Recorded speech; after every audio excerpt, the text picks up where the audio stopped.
All right. Okay, so here is the condensed version of matrix transformations. We did a lot to kind of build up to this point, but if we're just kind of getting to the end result, you can do all your transformations in one matrix. We can translate. So, okay, let's back up a second. Any shape is going to have an XY coordinate. So each column here represents a different vertex. So because we're going to be multiplying this by a transformation matrix, which is embedded in the identity matrix, and an identity matrix always has to be a square matrix. So in this case, it'll be a 3 by 3. We always have to include this last row of ones so that I have the same inner dimension. So this will be a 3 by n. The first row represents the x coordinates, and then the second row represents the y coordinates of your vertices.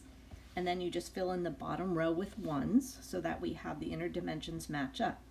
Now in terms of your actual transformation matrix, we saw that you can dilate a shape by just multiplying by a scalar. So that scalar is represented by the k. The k is your dilation. All right, so that is your dilation factor. That's represented by the k. The actual translation, which remember, translations just kind of shift you right or left, up or down. So in the x direction, in the top row, everything is to do with the x. I can shift something left or right using the d. So if it's to the right, I would use a positive d. To the left, I would use a negative d because you're going backwards. The second row affects the y values. So moving up or down, if I'm going up, it's a positive c. If I'm going down, it's going to be a negative c. Now in terms of the rotations, we again did this. We took an identity matrix and we substituted into the identity matrix the equivalent of 1, which is cosine 0, and for 0 we did cosine 90. That was the x values of a coordinate. The y values were sine of 0, which is 0, and sine of 90. And so we found that that would then rotate something, whatever the theta is that you substituted. So to move your x values, you do cosine theta and then cosine theta plus 90. Again, it's always going to, as a default, rotate counterclockwise by an angle of theta. To then move your y coordinates, it's sine of theta, cosine theta plus 90. This bottom row is just because you have to have a square matrix when you are dealing with your identity matrix. All right, so let's see how this works. We have a pre-image here that I'm going to go ahead and graph down here. That means I'm going to kind of scroll this up. I think I can get away with, I'm going to put it down over here. I'm going to put a little grid on here. And let's graph our pre-image. So we're at, and I always like to label my vertices so I can see how things move. So negative 2, 2 is going to be vertex A. And negative 1, 3 is going to be vertex B. Then we have 0, 2, that's going to be vertex C. Negative 1, that will be, so I have a kite basically here, is what that is. All right. That's our pre-image. We want to set up our transformation. So the transformation matrix is going to, notice the bottom row always is just going to be your identity matrix, 0, 0, 1. So what are we doing to this? We are going to clockwise 240 degrees. So that means counterclockwise, you want to find the equivalent, because we don't want to do a negative 240. That's just ugly. That's the same as counterclockwise 120. We're going to dilate by a factor of 2. We're going to go left 3, which means that your d value will be a negative 3. And if I'm going up 4, that means my c value will be 4. So to write the matrix, so this will be a -3, that'll be 4, those are your translations. My dilation is by 2, so there's going to be a 2 multiplied in each one of those positions. And since we're going counterclockwise 120, this will be cosine 120 and sine 120. That moves your x and y value.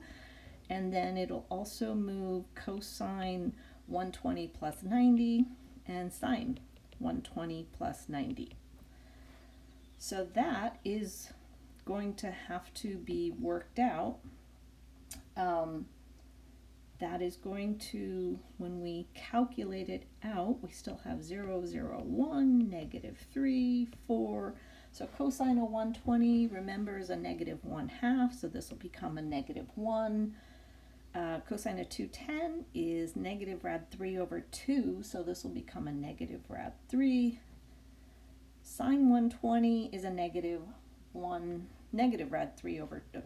positive rad3/2, so this will be a positive rad3. And then sine of 210 is a -1/2, so this will be a -1. So that is the matrix that's going to get multiplied against -2, 2, -1, 3, 0, 2, -1, 0, and then 1's along the bottom. So when you multiply these two together, remember it's row times column, so this first position is going to represent row 1, column 1. And what you would get when you multiply that out, I'm going to show all the work, you would get a +2. So I'm doing row 1, column 1, -2 rad3, -3.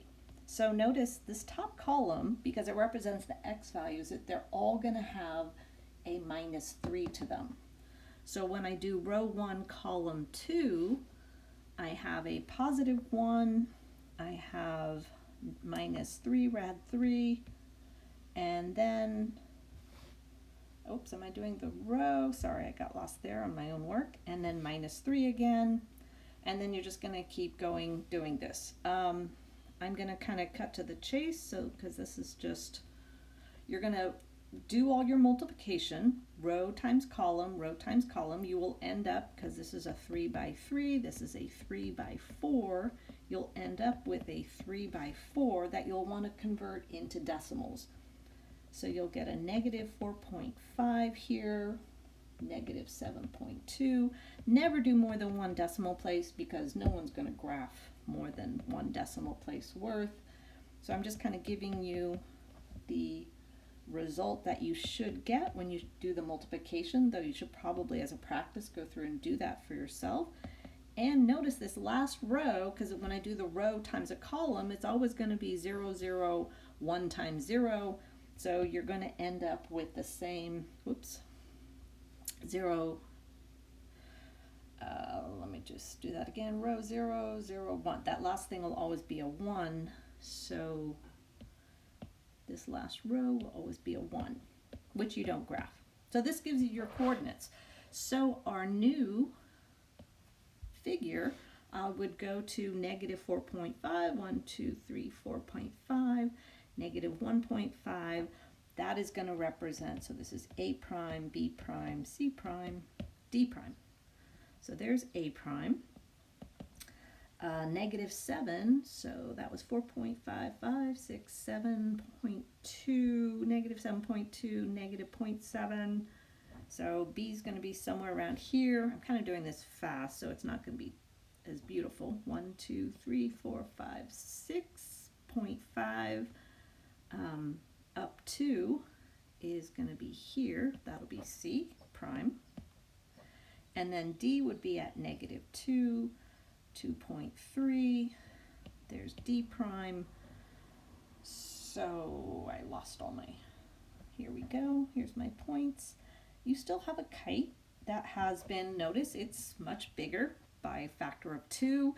It's been rotated counterclockwise 120 degrees and also shifted back 3 and up 4 based on the transformation.